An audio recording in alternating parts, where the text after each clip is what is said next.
médiévale.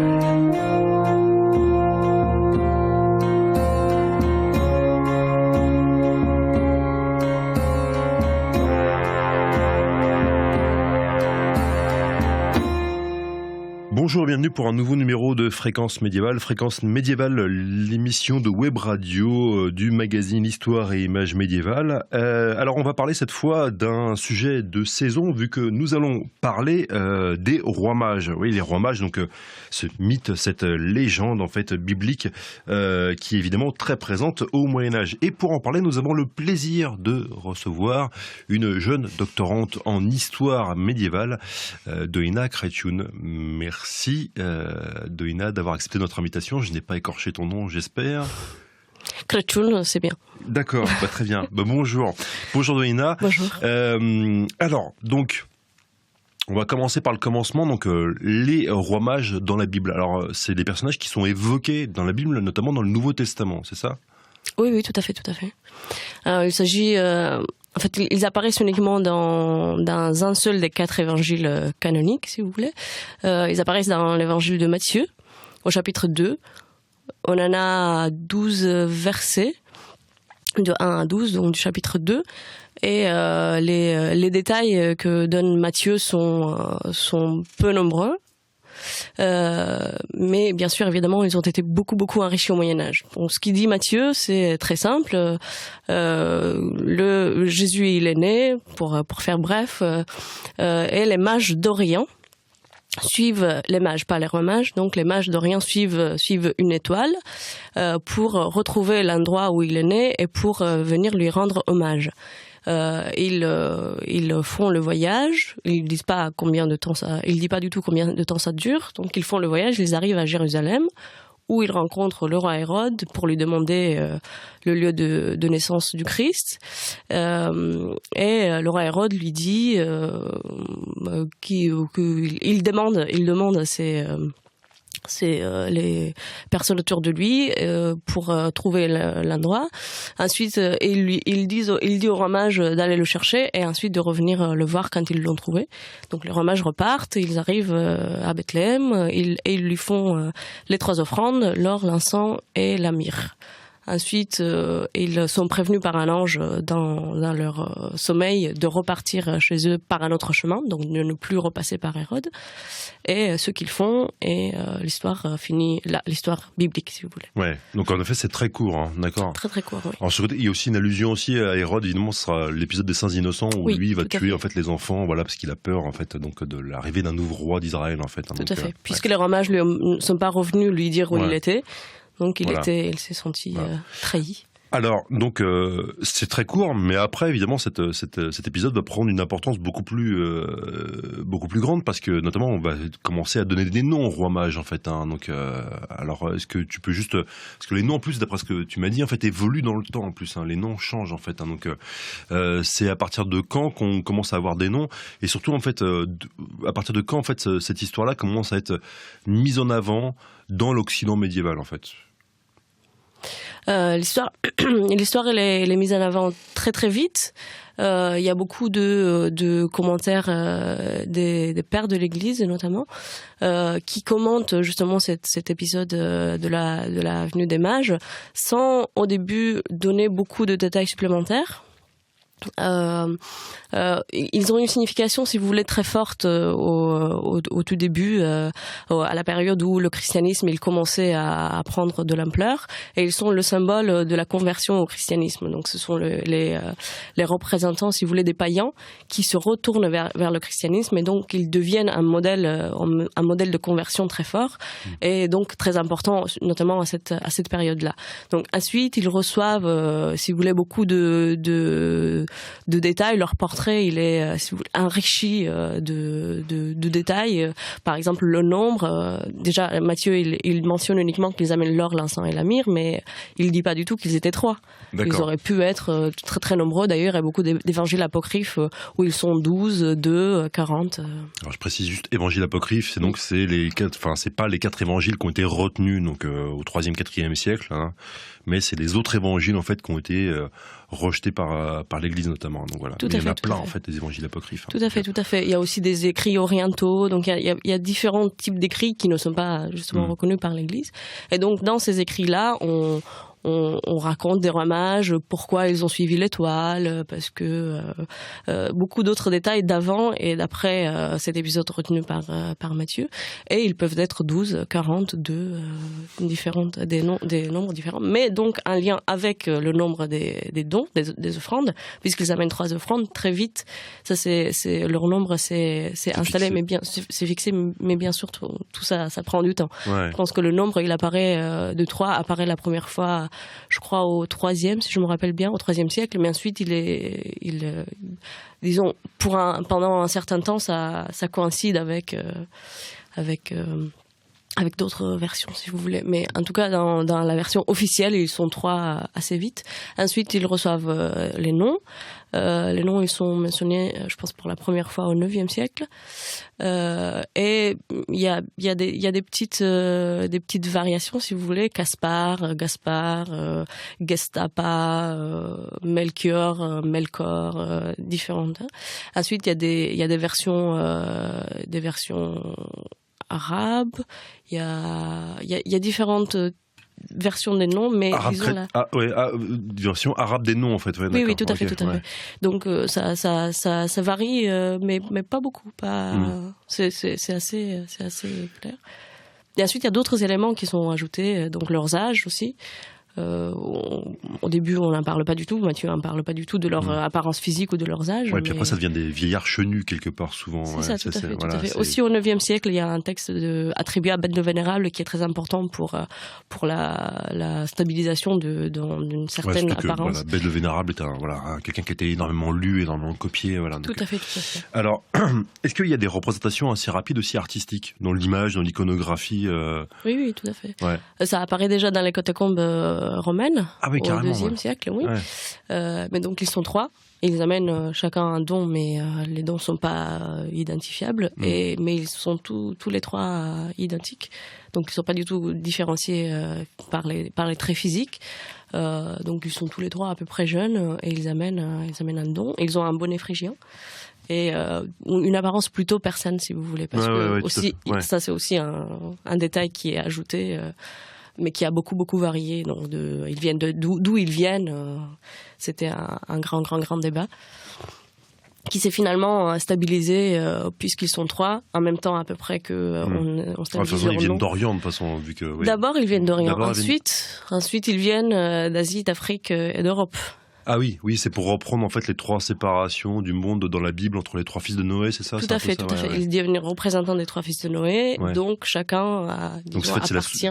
C'est la soumission du monde en fait à Jésus quelque part, c'est un peu ça, quoi. Tout à fait, ça aussi. Mais... D'accord. Mais donc tout ça c'est assez tardif, la stabilisation des 3 chacun sur un continent. Au début, ils viennent d'Orient, après de Perse, après des Indes, après c'est compliqué. D'accord. Et donc, c'est à partir de ce moment-là aussi, justement, cette stabilisation, c'est aussi à ce moment-là que, parce que aujourd'hui, par exemple, les rois mages sont encore fêtés, par exemple, en Espagne, il y a toujours le roi mage en fait d'apparence noire, en fait à la peau noire en fait. Alors c'est Balthazar si je me souviens bien. Oui. Je les confonds en fait parfois. Donc c'est Balthazar et ça apparaît au Moyen Âge ce détail qui est important en fait. Donc ce serait Balthazar qui viendrait lui en fait d'Afrique en fait, qui serait donc un des descendants de Cham ou de Shem en fait. Voilà donc. Tout à fait, oui. La stabilisation du mage noir, elle est assez. C'est un processus assez long et avec des causé favorisé si vous voulez par des facteurs très différents. Très vite, au début, dans ce fameux texte du 9e siècle où ils sont décrits physiquement, il y en a un qui est vieux, donc avec les cheveux et la barbe blanche. Il y en a un qui est jeune, un berbe, et un 3e qui est appelé dans ce texte latin fuscus. Et ce mot, il a été interprété différemment dans les textes ultérieurs, soit en tant que noir, soit en ayant la barbe et les cheveux. Fuscus, ça veut dire quoi en fait Mais il n'y a pas une traduction très claire. Mais il n'y a pas tous les latinistes sont ont des opinions différentes sur ce mot, parce qu'il n'y a pas du tout... ça peut être l'un comme l'autre.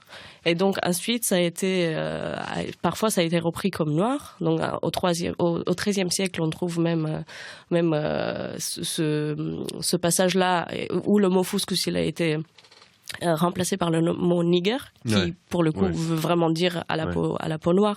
Il y a plus de...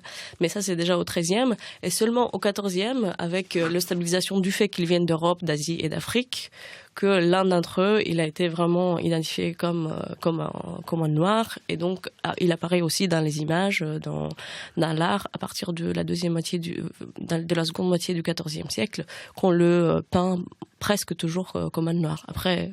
Ouais, d'accord, ouais. Pas forcément. Pas forcément, mais quand même, c'est assez tardif, mais voilà, c'est un processus assez long, en fait. Oui, c'est plutôt à la fin du Moyen-Âge où ça se... D'accord, et c'est aussi à la fin du Moyen-Âge que se fixe justement cette séparation entre les trois parties du monde, voilà, les trois mages qui viennent des trois parties du monde aussi. Oui. Ça apparaît avant, mais c'est pas très très précis, parce que il y a les théologiens, si vous voulez, ils sont pas tous d'accord sur ce point, mais après... Alors, j'ai une question avant d'attaquer un peu le cœur du sujet, notamment le cœur du sujet de ta thèse, en fait, c'est-à-dire les usages politiques des rois mages. Est-ce que les rois mages sont fêtés au Moyen-Âge ? Est-ce qu'il est-ce qu'il y a une fête des rois mages dans le calendrier liturgique ? Oui, tout à fait. Très tôt, on fête les rois mages. Notamment le 6 janvier, c'est leur date, la date qui leur est consacrée. Sauf que le 6 janvier, c'est une date qui rassemble, si vous voulez, 4 fêtes. Il y a le baptême du Christ, la démultiplication des pains, les rois mages. Et du coup, mais en Occident, à différence de l'Orient, en Occident, c'est la fête, elle est centrée sur les rois mages. Donc des 4 fêtes qui sont à la même date, les rois mages sont, si vous voulez, primordiaux, parce que dans l'office liturgique à ce moment-là, le plus de textes, la messe, tout ça leur est consacré. Donc on lit ce passage de l'évangile de Matthieu, etc. Alors que à l'Orient, le cœur de la célébration du 6 janvier, c'est le baptême du Christ. Donc ça, c'est une différence très importante. Donc le 6 janvier, il est presque exclusivement réservé aux rois mages, même si on mentionne parfois les autres fêtes. Donc on fait cette grande fête. On fait aussi parfois ce qu'on appelle dès le 11e, 12e siècle les drames liturgiques, où il y a 3 clercs qui se costument en personnages venant de l'Orient et qui viennent faire les offrandes d'or, d'encens. C'est un peu l'origine des crèches, ça, c'est des dramaturgiques ou pas ? Non, je pense que la crèche, elle a une origine un peu différente. D'accord, ouais. Et d'accord. Et par contre, en fait, les cadeaux, parce qu'on les voit donc donner des cadeaux, en fait, donc même dans cette dramaturgique, on les voit donner des cadeaux. Les cadeaux, ça donne pas du tout. C'est pas comme aujourd'hui à Noël, en fait. C'est pas une occasion, en fait, pour les gens de donner des cadeaux aux enfants ou quoi que ce soit, en fait. Non. Au Moyen-Âge, non. Mais je pense qu'aujourd'hui, en Espagne notamment... Oui, en Espagne, oui, mais aujourd'hui, oui, mais par contre, pas au Moyen-Âge, c'est ça que je voulais dire, en fait. Non, c'était l'offrande à l'église. Ouais. Et l'offrande était un moment très important de la messe, en fait, et très important dans la vie de tout croyant. Donc en fait, là, plutôt, c'est l'occasion de donner, non pas de donner des cadeaux aux enfants, mais donner des cadeaux, en fait, à l'église, en fait, qui représente, en fait, le Christ sur terre. D'accord, tout à fait, donc ça, c'est...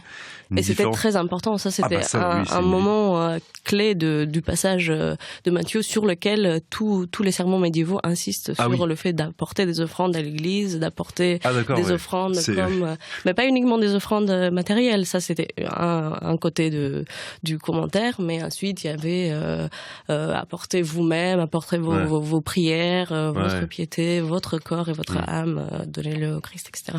Voilà. Donc c'est le moment clé de la venue des mages, c'est l'offrande. D'accord, oui, donc ça c'est important à noter. Alors justement, maintenant on va attaquer donc le cœur du sujet de ta thèse, donc c'est les usages politiques des rois mages, parce qu'on se dit comme ça, bon là on a vu un petit peu quand même avec l'offrande aux églises, on va dire que c'est un aspect, on va dire, politico-religieux, parce qu'il est bien que les églises se financent. Maintenant, en fait, je t'avoue que quand tu m'as dit, quand tu me parlais de monarques qui utilisaient donc les rois mages comme modèle, ça m'a semblé un peu étrange, parce que et c'est pareil d'ailleurs, cette idée de monarchie des mages, elle n'est pas dans le texte biblique, tu l'as dit tout à l'heure. Donc elle apparaît quand ? Et en fait, est-ce que c'est à partir de ce moment-là que ça va être utilisé politiquement par des souverains d'Europe ? La monarchie des mages apparaît, le fait que les mages aient un royaume chacun un royaume, ou tous les trois un royaume, ça c'est aussi quelque chose qui varie beaucoup, apparaît assez tardivement, apparaît je pense si je me souviens bien au XIVe, dans un texte qui est très très important, mais pour l'Occident et pour l'identification avec les rois médiévaux, ça apparaît beaucoup plus tôt. Ce n'est pas forcément lié au fait de dire que les mages ont un royaume, mais c'est lié à l'idée que les mages ne sont pas uniquement mages, mais rois mages. Ce qui c'est un élément aussi qui se définit pas tout de suite, mais qui s'installe véritablement et pour toujours, si vous voulez, au Xe siècle. Donc ça apparaît déjà dans les commentaires de Tertullien à la fin du XIIe, début du IIIe siècle. Mais c'est aussi une évolution assez lente qui s'installe au Xe. Et ensuite, donc, comme on perçoit les mages comme des rois mages, l'association avec le roi, elle apparaît un peu. Est-ce que tu sais pourquoi en fait ça apparaît, ce détail qui n'en est pas un en fait, hein, donc la couronne. La couronne et le royaume, enfin la qualité royale donc de ces mages. La qualité royale des mages, elle est un peu mystérieuse. Il y a quelques hypothèses qui ont été avancées, pas par moi parce que moi j'étudiais autre chose, mais tout d'abord c'est le fait que la venue des mages, elle est beaucoup associée avec un verset du psaume 71. Donc psaume dans l'Ancien Testament en fait, voilà. Donc tout à fait. Ouais. Donc les psaumes sont écrits, si vous voulez, par le roi David. Ouais. Et donc il y a un verset du psaume 71 qui dit que les rois des Éthiopiens viendront lui rendre hommage, donc au Christ. Donc ce verset-là, il est vu comme une annonce de la venue des mages. Et donc dans la messe du 6 janvier et dans toute la perception des rois mages, on voit beaucoup cette association entre ce verset-là et les mages. Donc les mages, c'est les rois des Éthiopiens, si vous voulez. Donc sont tout de suite rois, ce qui amène aussi que l'un des rois soit noir. C'est aussi un élément. Ouais. Mais donc cette qualité royale, elle est beaucoup tirée de l'association avec ce psaume-là. Et ensuite les choses se complique un peu parce que les chercheurs trouvent le point central de la royauté des mages au Xe siècle, au moment où l'empereur Othon Ier, il décide il insiste beaucoup sur l'identification entre lui-même, l'empereur des Romains, et le Christ. Et puisqu'il y a cette politisation extraordinaire du Christ à ce moment-là, pour mettre en évidence le pouvoir impérial du roi en tant que Christ, il utilise aussi l'adoration des mages et les mages deviennent aussi rois, puisque les rois, lui il est en tant que Christ, il est Christ, donc les rois viennent lui rendre hommage. En fait, vu que l'empereur est au-dessus des rois, en fait, en effet, l'empereur Othon Ier, qui est un des premiers empereurs germaniques en fait à avoir refondé en fait l'empire germanique, milieu du Xe siècle. Donc ça c'est en effet là on a un premier usage politique, hein, donc parce qu'évidemment quand tu commences à en parler, je pense tout de suite à l'empire en fait, hein, ça me semble évident quoi. Tout à fait. Mais est-ce que les papes de leur côté pendant la réforme grégorienne, vont pas utiliser en fait aussi les rois mages en fait, en tout cas ce passage de Matthieu pour dire vous voyez en fait les rois ou les empereurs, enfin les monarques du monde viennent rendre hommage au Christ, donc concrètement nous les papes on représente un peu le Christ.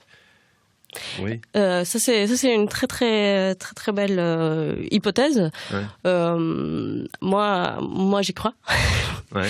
Si tu veux, mais c'est un peu plus compliqué que ça parce que justement l'historiographie allemande, qui est la seule à avoir véritablement étudié un peu le sujet, mais ils l'ont étudié beaucoup de ce point de vue-là, où l'empereur il est le Christ, mais ensuite les rois ou les empereurs suivants utilisent aussi l'identification avec les rois mages, ce qui est un peu contradictoire, mais ils ne se sont pas encore rendus compte.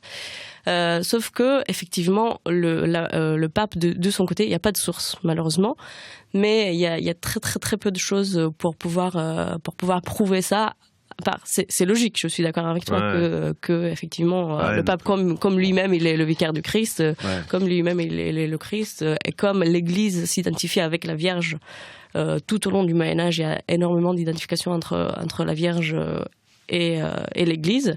Les rois mages qui viennent rendre hommage au Christ et à la Vierge seraient très vite, très facilement vus. Parce que ça, c'est pareil, c'est un autre personnage qu'on a oublié depuis le début. En fait, c'est la Vierge aussi qui est là, évidemment. Tout à fait. Et la Vierge, il y a énormément de sources qui l'identifient avec l'Église.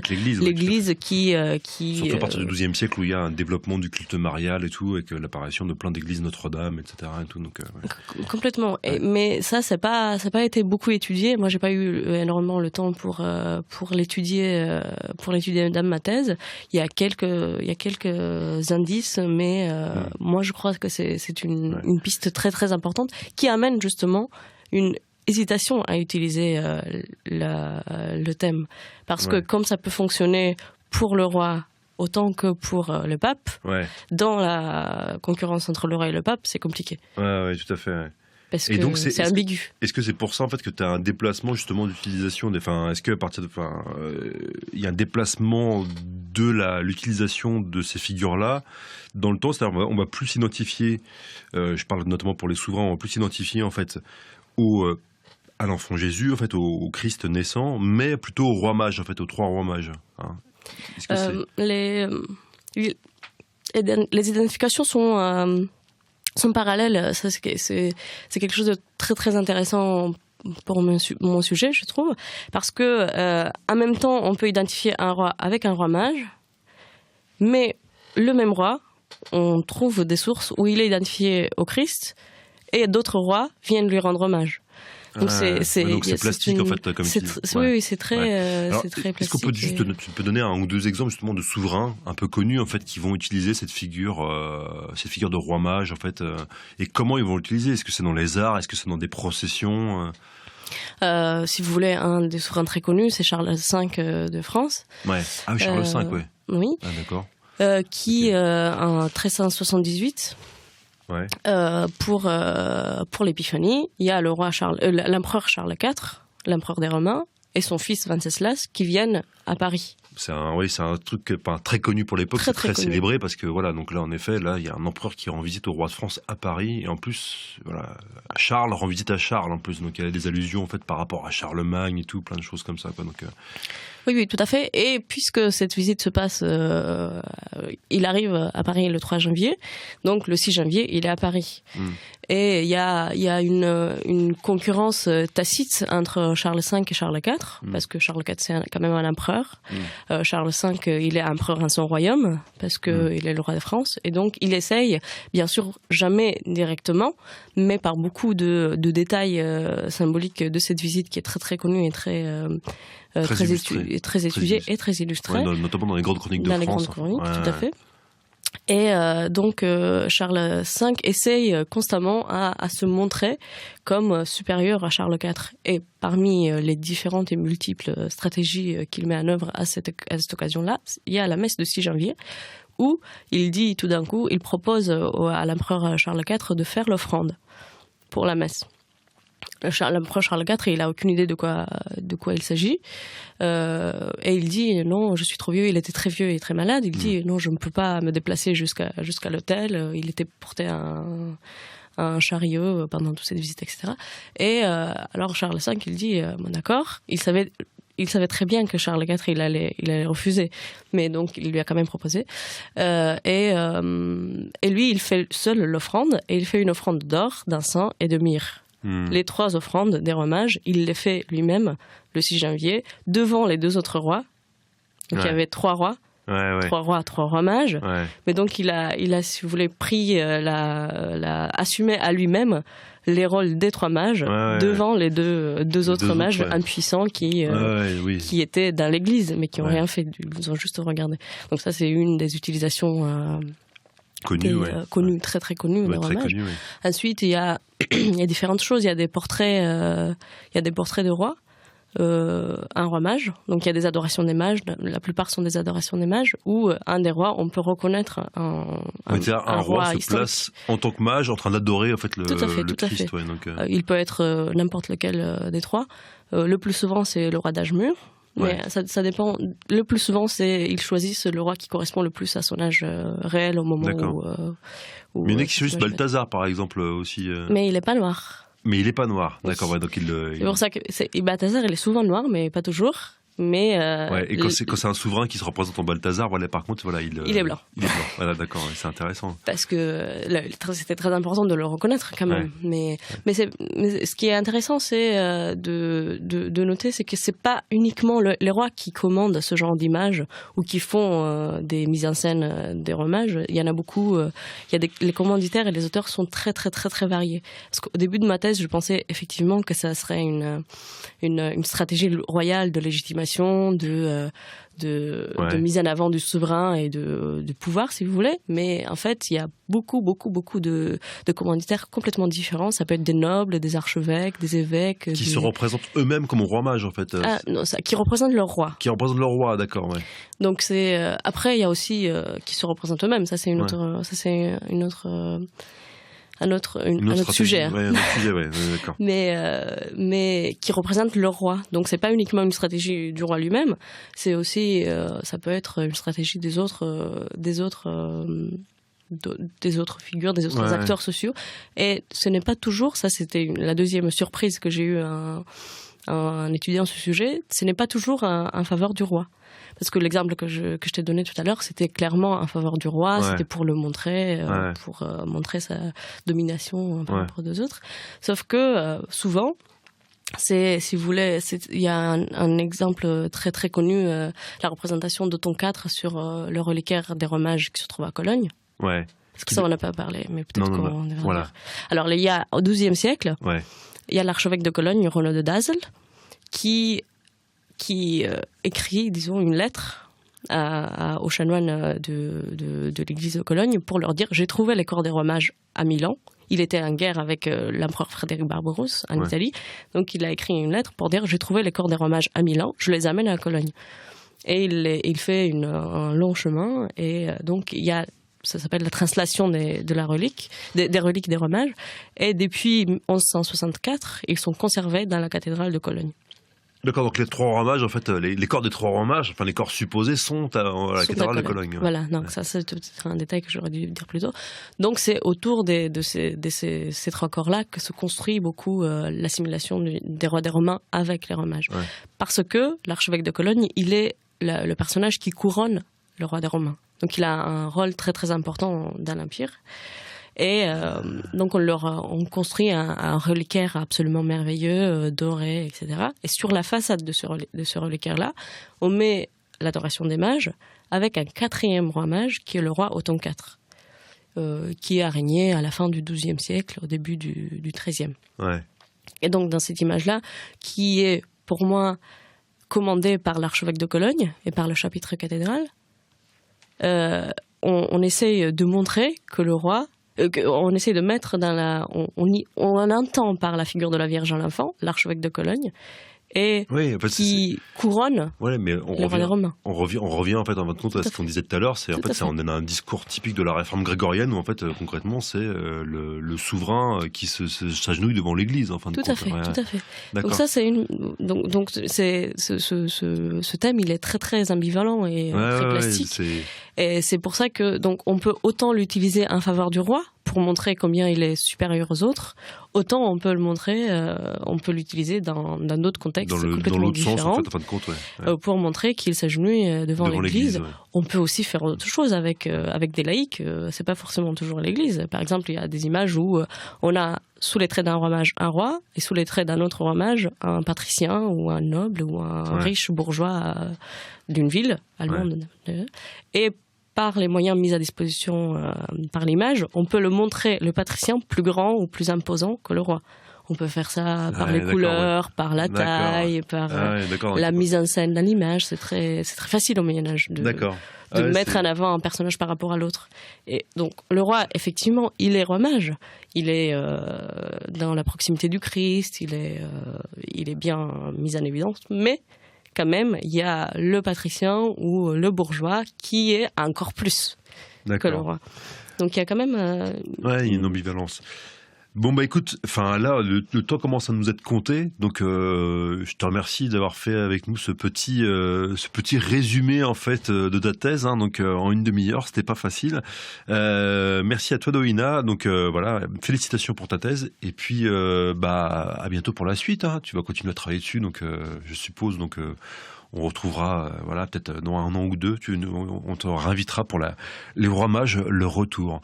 Merci à toi. Et merci à toi et merci aussi à toutes et à tous d'avoir écouté cette nouvelle émission de Fréquence Médiévale. Merci aussi à Exomen qui, comme d'habitude, s'échine à monter les émissions. On le remercie beaucoup. Et rendez-vous à très bientôt pour un nouveau numéro de Fréquence Médiévale. Merci à tous.